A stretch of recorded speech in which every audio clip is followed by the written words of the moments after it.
আসসালামু আলাইকুম রহমতুল্লাহ। আমি মোহাম্মদ রাহিউদ্দিন মুহিব। আমি আজকে এপিএসসি গ্রুপের সর্বপ্রথম ক্লাস নিয়ে এসেছি, ম্যাথমেটিক্স 2 চ্যাপ্টার 1, এবং আপনার এটার নাম দেন আংশিক ভগ্নাংশ। তো আসলে শুরু করা যাক, আশা করি ক্লাসটা ভালো লাগবে। আর আংশিক ভগ্নাংশের নামটা শুনলে আপনাদের মনে একটা সহজ ধারণা এসে পড়ে, অংশ, যা বলা যায় ভগ্নাংশের অংশ। ঠিক ধারণাটাই এসে পড়েছে আপনাদের মাথায়। এখন আমরা এটার সংজ্ঞাটা জানি। সংজ্ঞাটা আমি আপনাদের লিখে না দিই, মুখে বলি। আংশিক ভগ্নাংশ কাকে বলে? কোনো মূলদ বীজগণিত ভগ্নাংশকে যদি দুই বা ততোধিক সহজ ভগ্নাংশের যোগফল রূপে প্রকাশ করা হয়, তাহলে শেষের প্রতিটি ভগ্নাংশকে প্রথম ভগ্নাংশের আংশিক ভগ্নাংশ বলে। এখন আমরা এটাকে গাণিতিক ভাবে লিখবো। 3x+2, এখানে যদি দেই x+1, x+2, এটাকে আমরা কিভাবে প্রকাশ করবো? 1/x+1 plus 1/x+2। এখন আমি যে সংখ্যাটা বললাম যে কোনো মূলদ বীজগণিত ভগ্নাংশ, এটা হলো একটা মূলদ বীজগণিত ভগ্নাংশকে যদি দুই বা ততোধিক সহজ ভগ্নাংশ, এটি একটি সহজ ভগ্নাংশ, এটি একটি সহজ ভগ্নাংশ, সহজ ভগ্নাংশের যোগফল রূপে, সহজ ভগ্নাংশের যোগফল রূপে প্রকাশ করা হয়, তাহলে শেষের প্রতিটি ভগ্নাংশ, এটি হলো একটি শেষের ভগ্নাংশ, শেষের প্রতিটি ভগ্নাংশকে প্রথম ভগ্নাংশের আংশিক ভগ্নাংশ বলে। তাহলে এটির আংশিক ভগ্নাংশ হলো এগুলো। এখন আমরা জানি ভগ্নাংশ তিন প্রকার, তবে আমাদের এখানে তিন প্রকার ভগ্নাংশ লাগছে না, আমাদের এখানে লাগছে দুই প্রকার ভগ্নাংশ। একটি হলো প্রকৃত ভগ্নাংশ এবং একটি হলো অপ্রকৃত ভগ্নাংশ। আমরা প্রকৃত ভগ্নাংশকে কিভাবে চিনি? যার লব ছোট, হর বড়। যেমন ধরুন 5, 6। কিন্তু আমরা এখানে এভাবে চিনবো না, আমরা এখানে মাত্রা দিয়ে চিনবো। কার মাত্রা? চলকের মাত্রা। আমি যদি এখন দেখি 5x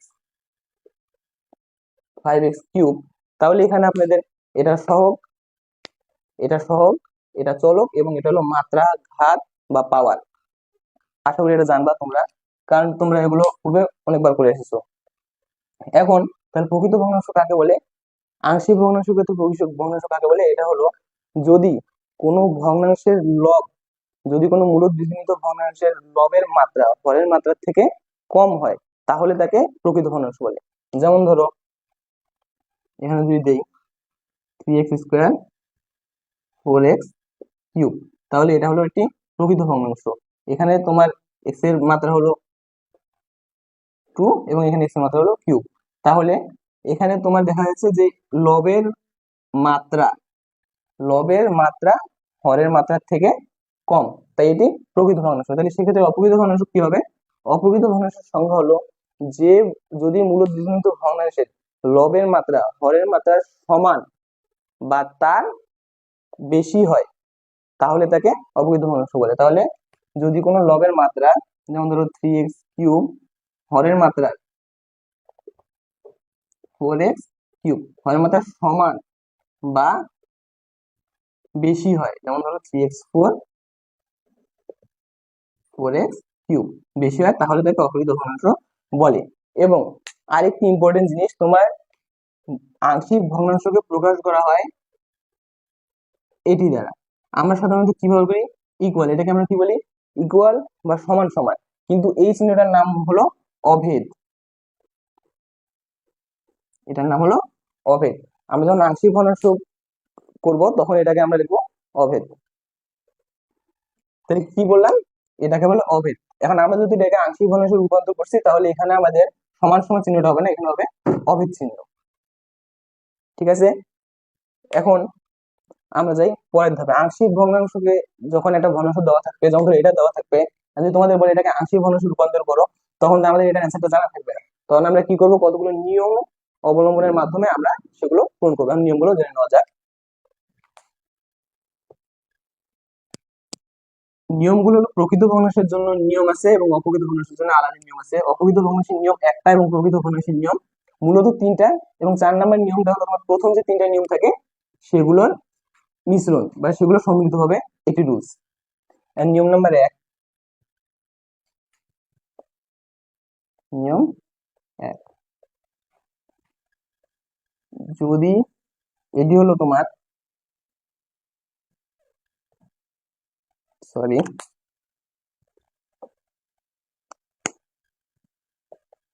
প্রকৃত ভগ্নাংশকে আংশিক ভগ্নাংশে রূপান্তর। প্রকৃত ভগ্নাংশে আংশিক ভগ্নাংশে রূপান্তরের নিয়ম 1।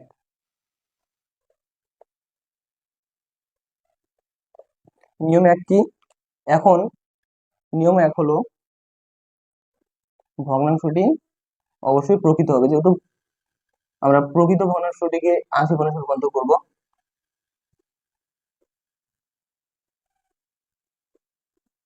2, ভগ্নাংশটির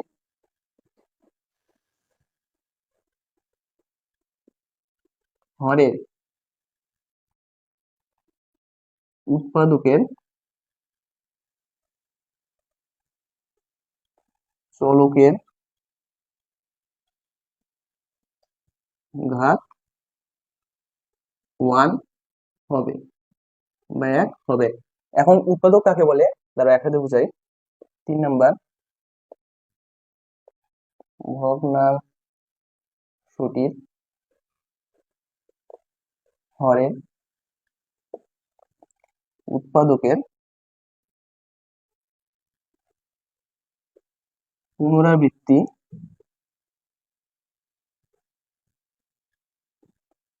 ঘটবে না। এখন প্রথমে একটা প্রকৃত ভগ্নাংশ লিখি।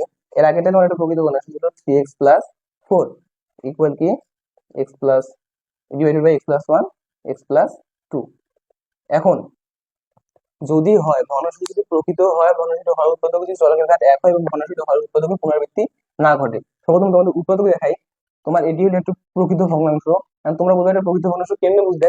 কারণ এখানে x এর ঘাত 1, কিন্তু আমি যদি এটাকে ভেঙে দেখাই তাহলে হবে, ধরো তোমার যে x প্লাস 1 x প্লাস 2 যদি দেই তো এটা হবে x into x x square plus x twice x plus x plus 2। তাহলে এখানে আমরা কি বলবো, x square plus 2x plus x plus 2। এখন x square plus 3x plus 2। এখানে তো দেখো x এর মাত্রা কত 2, আর এখানে লবের x এর মাত্রা কত 1। তাইলে আমরা এটা প্রকৃত ভগ্নাংশের সংজ্ঞা অনুসারে কি জানলাম, যে ভগ্নাংশের লবের মাত্রা হরের মাত্রা থেকে কম তাকে প্রকৃত ভগ্নাংশ বলে। যেহেতু এটা লবের মাত্রা হরের মাত্রা থেকে কম, অতএব এটা প্রকৃত ভগ্নাংশ। প্রথম গেল আমাদের প্রথম গেল প্রকৃত ভগ্নাংশ হয়েছে, এবং ভগ্নাংশটির হর উৎপাদকের চলকের ঘাত 1 হবে। এখানকার প্রতিটি এই যে x প্লাস 1 একটি উৎপাদক, x প্লাস 2 একটি উৎপাদক। হরের চলক চলক কোনগুলো, এই যে x একটি চলক, এখানকার x একটি চলক। চলকের উৎপাদকের চলকের ঘাত, এখানে x এর ঘাত কত 1, এখানে x এর ঘাত কত 1, চলকের ঘাত 1 হবে, সেহেতু চলকের ঘাত 1 হয়েছে। এখন ভগ্নাংশটির হর উৎপাদকের পুনরাবৃত্তি ঘটবে না। উৎপাদকের পুনরাবৃত্তি কি, x প্লাস 1 হোল স্কয়ার যদি দেয় তাহলে এটা হবে পুনরাবৃত্তি, কারণ x প্লাস 1 x প্লাস 1 এটাকে বলে পুনরাবৃত্তি। এখন তোমার যদি এটা একাধিক বার থাকে তাহলে সেটা বলে পুনরাবৃত্তি, যদি একাধিক বার না থাকে তবে পুনরাবৃত্তি ঘটে না।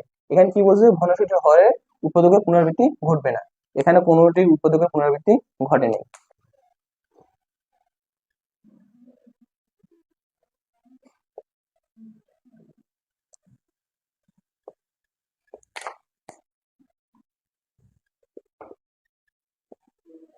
যদি না ঘটে তাহলে কি হবে, প্রতিটি উৎপাদকের জন্য, এটি নিয়ম, এটি লিখিত না, প্রতিটি উৎপাদকের জন্য একটি করে ধ্রুবক। এখানে কয়টি উৎপাদক আছে, 2টি, তার জন্য প্রথমে 2টি ধ্রুবক নিয়ে নিলাম। যখন 2টি থাকবে তখন প্রতিটি উৎপাদক আলাদা আলাদা হবে নিচে লিখে দেবো, x প্লাস 1 x প্লাস 2।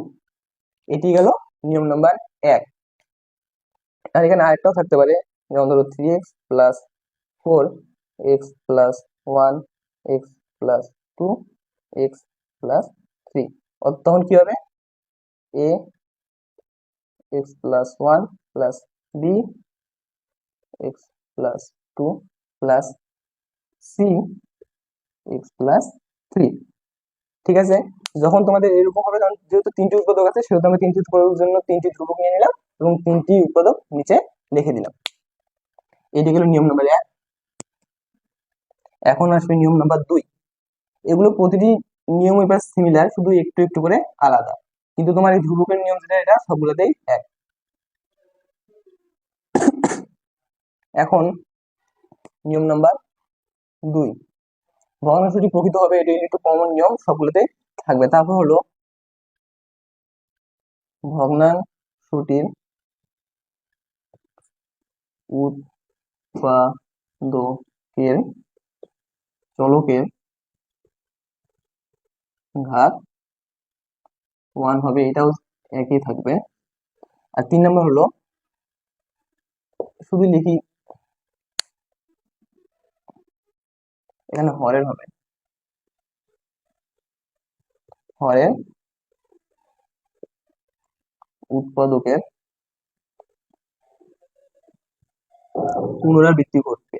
এর আগে পুনরাবৃত্তি ঘটেনি, এবার পুনরাবৃত্তি ঘটবে। এখন তোমার লব এখানে আমি মূলত মুখ্য উপাদান হিসেবে দেখতেছি না, কারণ আমাদের যেহেতু হর নিয়ে বেশিরভাগ কাজ, তাই আমি হর নিয়ে দেখতেছি। এখানে এমনি একটি দিলাম, ধরো 3x+4 দিলাম, আগেরটাই দিলাম। এখানে ধরো x+1 অল স্কয়ার এবং থাকলো x+2 স্বাভাবিক নিয়মে। এখন এখানে তোমার যখন এখানে একাধিকবার থাকবে, মানে পুনরাবৃত্তি ঘটবে, তখন এটা সর্বনিম্ন ঘাত থেকে সর্বোচ্চ পর্যন্ত যাবা। কারণ সর্বনিম্ন বলতে কি বোঝায়, এটা সর্বনিম্ন কি x+1, অনলি x+1, তারপরে উপরে একটা ধ্রুবক প্লাস বি x+1 স্কয়ার।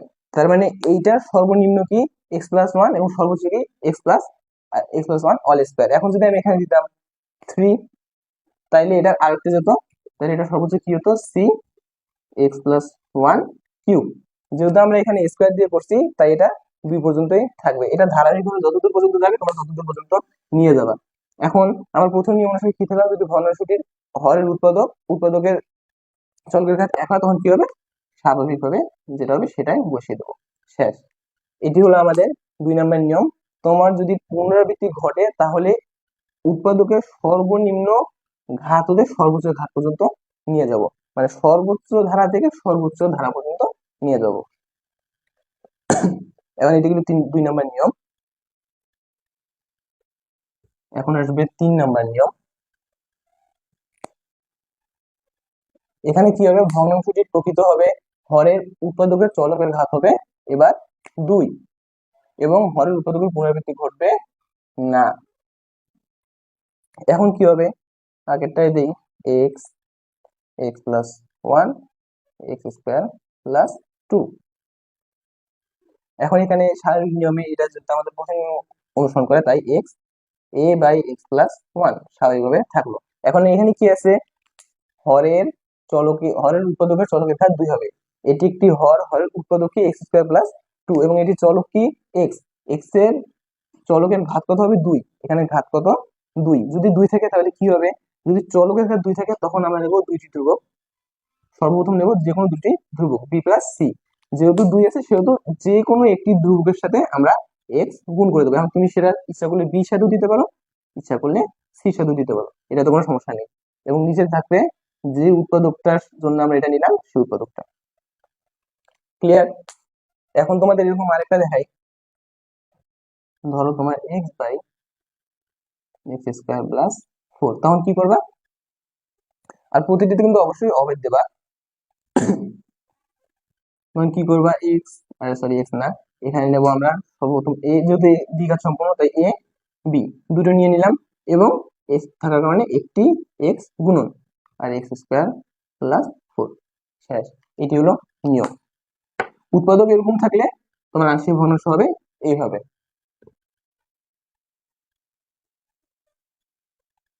এখন নিয়ম 4। নিয়ম 4 কি বলছিলাম, তোমার 1, 2 এবং 3 এর মিশ্রণ ঘটবে, মানে 4টি সম্মিলিত হবে। এখানে কি হবে, হরের উৎপাদকের চলকের ঘাত 2 হবে এবং হরের উৎপাদকের পুনরাবৃত্তি ঘটবে। ধরো তোমাকে দেই x, এক্সটা ভালো হয়নি, x ধরো x2+2 অল স্কয়ার x+1। এখানে দেখো হরের উৎপাদকের চলকের ঘাত 2 এবং পুরোটি উৎপাদকেরও ঘাত 2, অর্থাৎ উৎপাদকের পুনরাবৃত্তি ঘটছে। তখন তোমরা কি করবো, সর্বনিম্ন অবেদ দিয়ে নিলাম, দিলাম। এখানে যেহেতু আমরা দ্বিতীয় নিয়ম অনুসারে কি জানছি, যদি পুনরাবৃত্তি ঘটে তাহলে সর্বনিম্ন ঘাত, সর্বনিম্ন ঘাত কি x² + 2, এটা সর্বনিম্ন ঘাত কি এটা। এখন আমরা জানছি কি যদি দ্বিঘাত সম্পূর্ণ চলক হয় তাহলে কি হবে, দুটি ধ্রুবক হবে, দুটি ধ্রুবক নিলাম এবং যে কোনো একটির সাথে এক্স গুণন, ভালো কথা গেল।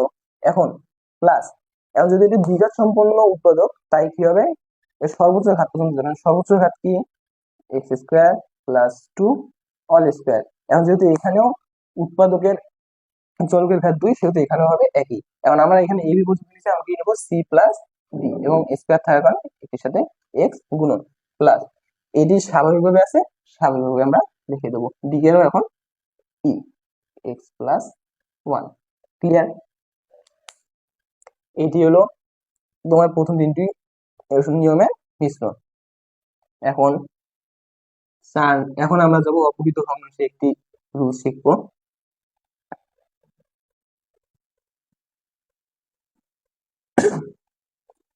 এখন আমরা কি করবো, অপ্রকৃত ভগ্নাংশ। তাহলে এখানে কি হবে, শুধু অপ্রকৃত ভগ্নাংশকে আংশিক ভগ্নাংশে রূপান্তর করার নিয়ম। নিয়ম 1, এখানে কি হবে, যদি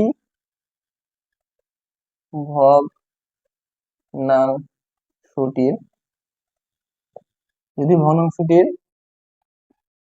লব ও হরের মাত্রা সমান হয়, তাহলে কি হবে, প্রথম নিয়ম কি, ভগ্নাংশটি অবশ্যই অপ্রকৃত হতে হবে, যেহেতু আমরা আংশিক অপ্রকৃত ভগ্নাংশ বুঝছি। এবং তারপরে কি হবে, এখানে আর কিছু করার নেই। যেমন ধরো তোমাকে একটা অপ্রকৃত ভগ্নাংশ দেই, ধরো x4 -1 অপের চিহ্ন। এখন আমরা এটাকে অপ্রকৃত ভগ্নাংশে আংশিক ভগ্নাংশে রূপান্তর করব, যেহেতু যেহেতু লবের মাত্রা এবং হরের মাত্রা সমান, তাই আমরা কি দেব, যখন অপ্রকৃত ভগ্নাংশের লব ও হরের মাত্রা সমান হবে তখন আমরা সর্বপ্রথম একটি সিঙ্গেল ধ্রুবক নিয়ে নেব। সিঙ্গেল ধ্রুবক নেওয়ার পর আমরা স্বাভাবিকভাবে এটাকে প্রকৃত ভগ্নাংশের নিয়ম অনুসারে অনুসরণ করব। তখন আমরা এখন এটাকে, তুমি বলতেছো যে ভাই এখানে তো কোনো উৎপাদক নাই, তখন আমরা কি করব, তখন আমরা কি করব, আমি যদি x⁴ কে ভাঙি তাহলে কি হবে, x⁴ - 1, এটাকে আমি কি লিখতে পারি, x² অল স্কয়ার -1 স্কয়ার, 1 এর উপর স্কয়ার দিলে 1। এখন আমরা কি জানি না, এখানে দেখো তো এটা a² - b² সূত্র করতেছে না, আর আমরা a² - b² সূত্র কি জানি, a² + b² into a + b into a - b, যেহেতু এখানে a কি x², তাই আমি x² দিলাম, আর 1 এর উপর স্কয়ার দিলে তো 1, এটা দিলাম। তারপরে কি x² - 1, এখন x² + 1, এখানে দেখো তো আবার a² - b² সূত্র করতেছে না, এখানে কি দেবো, a + b into a - b গেল। তাহলে এখন আমরা এটা ইকুয়াল কি লিখতে পারি, x⁴ - 1 লিখতে পারি না, যে x² + 1 into x + 1 into x - 1। এখন আমি যদি এটাকে প্রকৃতি, এখন তুমি এটাকে যদি একত্র করো এটা বের হবে, এবং এটা যদি তুমি ভাঙো তখন এটা বের হবে, আর তুমি যেটা করো না কেন এটা একটা অপ্রকৃত ভগ্নাংশ। আর যদি অপ্রকৃত ভগ্নাংশ, তাই প্রথমে তো এটা ভেঙে নিলাম, এবং এটি অপ্রকৃত ভগ্নাংশ হওয়ার কারণে আমরা সর্বপ্রথম একটি ধ্রুবক a নিয়ে নিলাম। এ নিয়ে নেওয়ার পর আমি কি বললাম, যে আমরা তখন প্রকৃত ভগ্নাংশের তারপর নিয়ম অনুসরণ করবো, শুধু এখানে আলাদা হলো একটি সিঙ্গেল ধ্রুবক আলাদা নেওয়া। তারপর কি নেব, স্বাভাবিকভাবে এখানে x² + 1 আছে, আমরা 3 নম্বর নিয়মে জানছি যদি হরের চলকের ঘাত 1 হয় তখন আমরা হরকের ঘাত চলকের ঘাত 2 হয় তখন আমরা দুটি ধ্রুবক নিয়ে নেব, b + c নিলাম, যে কোনো একটির সাথে x গুণন এবং x² + 1 প্লাস, এখানে দেখো x + 1 আর x - 1 চলকের ঘাত 1 সম্পূর্ণ এবং একটু পুনরাবৃত্তি ঘটেনি, সেহেতু d x + 1 plus e x - 1। Clear? আজ এতটুকুই। আর হলো তোমার আগামী ক্লাসে ইনশাআল্লাহ তোমাদের এই সূত্রগুলো অনুসরণ করে কিভাবে গাণিতিক সমস্যা সমাধান করা যায় সেগুলো শেখাবো, এবং সাথে আর কিছু নতুন নতুন জিনিস জানবা ইনশাআল্লাহ। আজকের জন্য এটুকুই। আল্লাহ হাফেজ, ভালো থাকো, সুস্থ থাকো।